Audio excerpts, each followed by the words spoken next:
কিছু কিছু মানুষ আছে দেখবেন আপনার বা আমার সব ভিডিও দেখছে, আমরা কি করতেছি তা দেখতেছে, কিন্তু কোনো লাইক কমেন্ট করতেছে না। কারণ তারা ভাবে তাদের একটি লাইক কমেন্টে আমি হয়তো বা সেলিব্রিটি বা জনপ্রিয় হয়ে উঠব এবং অনেক অনেক টাকা ইনকাম করব। তাই হিংসায় লাইক কমেন্ট করে না।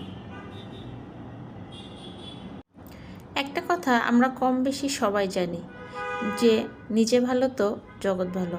এই কথাটি সম্পূর্ণ মিথ্যে কথা।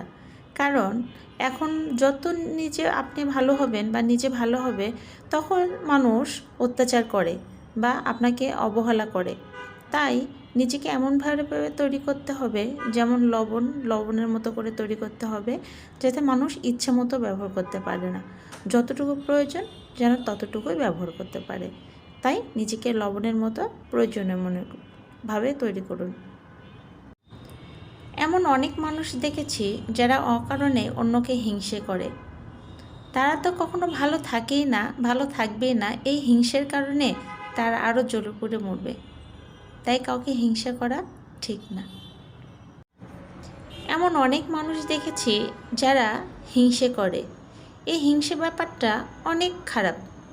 যাদের মধ্যে হিংসে ব্যাপারটা থাকে তারা তার জীবনে কখনো শান্তি পাবেই না, অন্য কেউ নিয়ে কখনো তারা সুখী হতে পারবে না। তাই হিংসেটাকে পরিহার করি।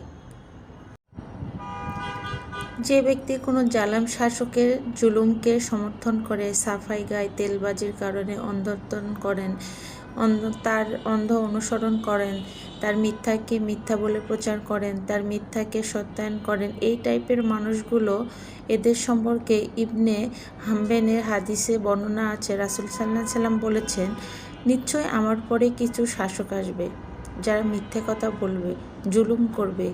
এদের মধ্যে কিছু লোক আসবে যারা এই সমস্ত শাসকদের মুসাহাবি করবে, এদের তেলায়ন করবে এবং মিথ্যে কথাকে সত্যায়ন করবে। এই শ্রেণীর মানুষগুলো আমার উম্মত নয়। আমি এদেরকে চিনি না, এদের পরিচয় দিচ্ছি না, তাদেরকে আমি চিনি না এবং তারা কিয়ামতের ময়দানে আমার হাজরে কাউসারের পানি পান করবে না। কাউকে এতটাই অবহেলা করো না যাতে সে একা থাকাটা শিখে যায়। একা থাকাটা খুব কঠিন। যদি কেউ একা থাকা শিখে যায়, তাহলে কে এলো গেল, কে তাকে ভালোবাসলো না বাসলো, তাতে তার কিচ্ছু যায় আসে না।